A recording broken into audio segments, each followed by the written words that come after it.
trabalhou distribuídas. O trabalho eu fiz tal qual o PDF em questão de separação, eu separei em questão 1, 2 e 3. Eu pensei em fazer uma opção de deixar tudo como se fosse uma questão só, mas eu não consegui desenvolver muito bem minhas ideias, essa ideia no caso, mas eu fiz um esquema de cada questão aqui. Eu consigo, como todas as questões envolviam uma arquitetura cliente-servidor, eu optei por fazer tudo com TCP multithreads, que seria, além da prática que o senhor disponibilizou, foi o que eu consegui melhor entender, seria mais tranquilo, eu achei mais tranquilo de fazer.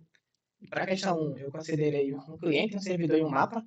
O cliente ele teria a thread dele e teria essas responsabilidades, buscar pelo nome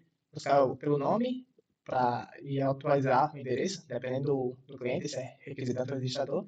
E o servidor, a partir da busca do cliente, ele procuraria no mapa e na prática, vamos simular ele aqui. Eu vou simular o servidor. Guardando conexão, vou simular um cliente requisitante, assim como pede lá no PDF para ter 3 clientes requisitantes, esse foi o que eu estava testando antes, e um cliente de registrador. Vou simular aqui os 3, ele tem os meus 3 clientes requisitantes, tem aqui a conexão com eles, está o mesmo endereço, porque eu não mudei por cliente, é o mesmo endereço, mas está aqui todos eles. E agora, para eu mudar para registrador, eu tenho que alterar aqui, e aqui eu vou executar meu cliente registrador. Está aqui feito. O servidor mostra a conexão de cada um. E vamos testar aqui. Eu vou buscar pelo servidor 1. Ele vai retornar o IP do servidor 1. Aqui, vou buscar pelo servidor 7. O mapa está populado com esses dados que foi passado aqui no PDF. E a gente tem um tratamentozinho, um nuance que se eu passar meu servidor assim, ele não vai encontrar, ele vai dar erro. Porque o servidor tem que ser obrigatoriamente passado junto, tudo junto. Agora ele encontra. E aqui ele vai mostrando, printando todo o fluxo no servidor. E para o cliente, eu não posso também só passar para o cliente do tipo registrador, não posso passar assim. Esse cliente ele não faz uma consulta, ele apenas altera. Eu não sei se era um requisito, não me toquei, talvez ele poderia fazer uma consulta também, ele está só alterando. Tanto que quando você passa o servidor, ele dá erro que ele pede para você informar a estrutura correta. Nome, servidor, novo IP. Eu vou digitar aqui servidor. Vamos pegar um servidor que a gente conhece aqui, servidor 7. Vou colocar esse aqui, servidor 7. A gente vai colocar 77. E aqui ele não retorna nada aqui, ele mostra o fluxo aqui no servidor, mas ele já avisa a todos os clientes para mostrar o blend dinâmico que teve uma atualização. O servidor 7 mudou seu endereço IP, servidor 7. Servidor 7. E se a gente quiser conferir se está tudo normal, eu não tratei esse erro, se eu der Enter, ele vai entrar em erro. Mas se a gente entrar aqui em servidor 7, ele não vai buscar mais. Tá. Eu não sei porque ela deu erro, mas foi a que eu descobri agora, eu não tratei, não sabia. Não sei porque que quebrou. Mas aqui vendo que ele realmente atualizou para os outros requisitantes. Servidor 7 está atualizado. E de teste é basicamente isso. Na parte de implementação, eu vou ser bem breve. O que eu fiz aqui foi definir um enum com o tipo do cliente. O servidor, ele tem seguindo a prática que o senhor disponibilizou, tem seu fluxo. Esse broadcast é para ele fazer a comunicação do update para todos os clientes requisitantes, ele joga para tudo. Aqui está o mapa com os servidores, e essa lista de requisitantes é que toda vez que um cliente se conecta, um cliente do tipo requisitante se conecta, ele adiciona nessa lista para poder fazer essa atualização. Não é aqui que ele está no mapa, essa aqui é a thread do que tem todo o fluxo. Aqui toda vez que o requisitante se conecta, ele adiciona requisitantes. E de interessante que eu coloquei é basicamente isso, aqui é a thread onde ele recebe as mensagens do servidor e vai tratar. E a forma que ele recebe, eu fiz isso para as três questões, colocar um comando que vai identificar meu tipo de operação que eu vou estar realizando. A questão 2 sobre a Basicamente descoberta de serviço foi a que eu tive mais dúvida em alguns pontos, principalmente se eu teria que considerar tudo isso aqui um servidor só, ou um servidor não, servidores separados, e como seria essa comunicação com esses outros dois servidores de calculadora básica. Mas no final, a conclusão que eu cheguei foi mais ou menos por aqui do meu esboço, ele se modificou um pouco quando eu fui transmitir, mas eu teria um cliente, eu teria o servidor diretório, e eu teria ali dois servidores que teriam serviços associados a eles. Eu separei aqui, mas depois eu implementei como se cada serviço daqui fosse a calculadora básica e tivessem todos os serviços, esses 4 serviços associados a cada um deles. Servidor diretório, e aí, servidor diretório rodando, uma porta diferente e aguarda a conexão. Com o serviço a gente vai rodar esse servidor cálculo, que são exatamente esses dois servidores aqui. Iniciando servidores, B1, B2, aqui são as portas dele. Registrando o servidor no diretório para estar relacionado com o servidor do diretório. Está aqui com as portas. E aguardando a conexão com os clientes. E agora a gente conecta com o cliente. Tá? Assim que a gente roda o cliente, a gente conecta com o cliente, ele vai mostrar os serviços que estão disponíveis no diretório. Como os dois serviços que a gente tem são de calculadora básica, não tem, só tem essa opção, não tem isso. Eu não sei se esses serviços estavam, um dois do zero, se esse serviço estava relacionado a essas operações aqui ou não. Eu coloquei em relação à calculadora básica.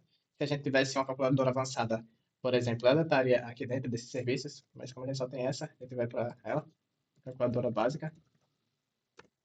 E aí é aqui que ele executa esse requisito de load balance com o handle.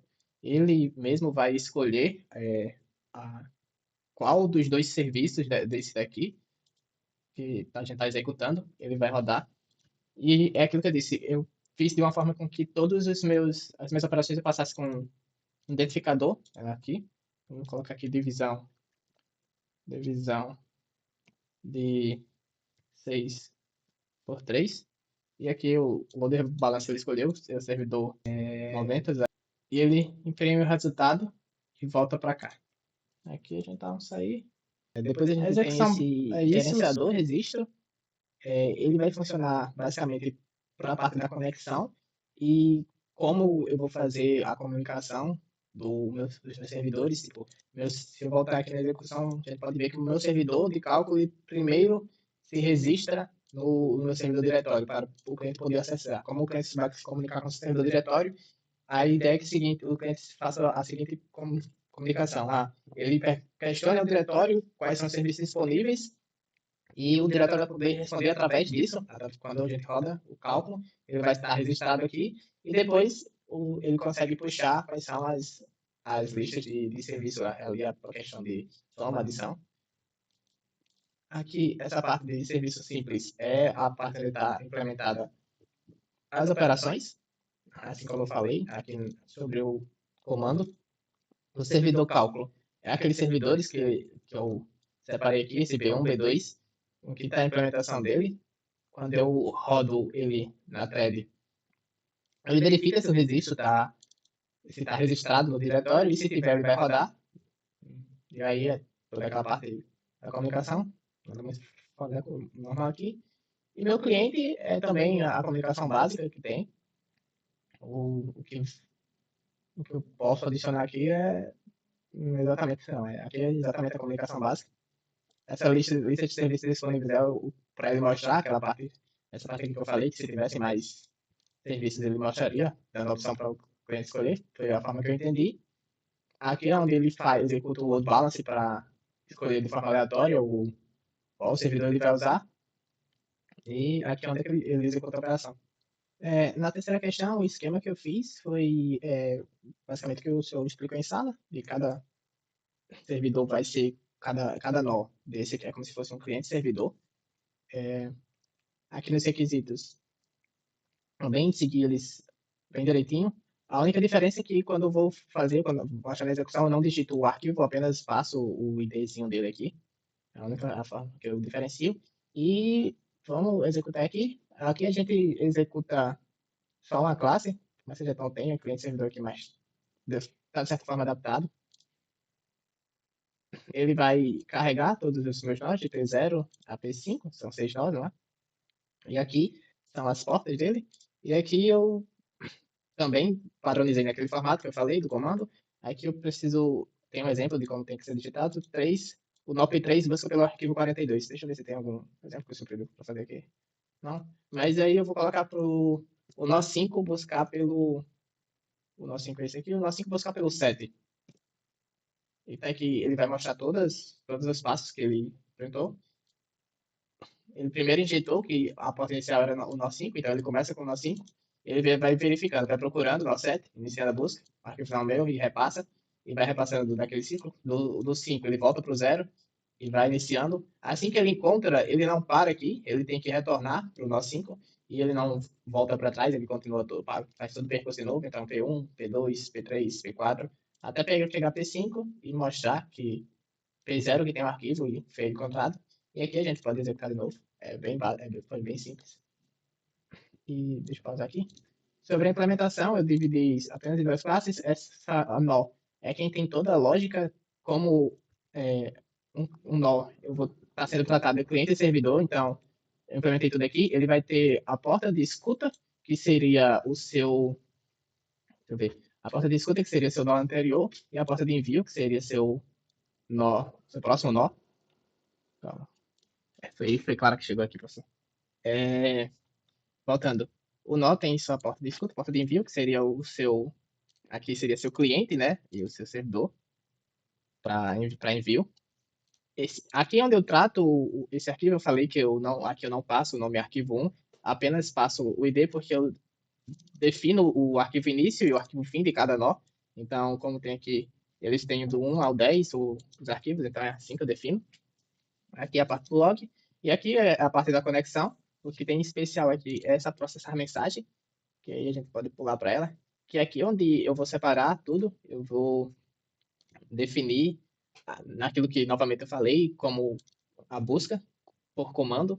Ele recebe a mensagem, ele separa. O primeiro vai ser o comando, o segundo vai ser o ID do arquivo, se ele vai ser P4 ou não. E o terceiro é o ID de origem. E aí eu vou fazendo todo o tratamento. Eu não vou explicar detalhado, mas basicamente isso. E esse repassar a mensagem é para ele, depois que achar a mensagem, só ir jogando até encontrar, até o ID dele ser igual ao ID de origem que ele chegou, que ele iniciou. É basicamente isso, a classe nó.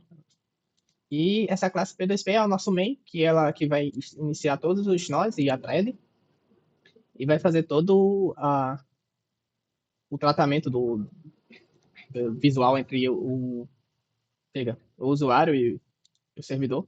Ele vai mostrar todos os prints e toda a comunicação aqui. E é basicamente isso. Eu não sei se deixei algo por fora, algo passando, mas é isso.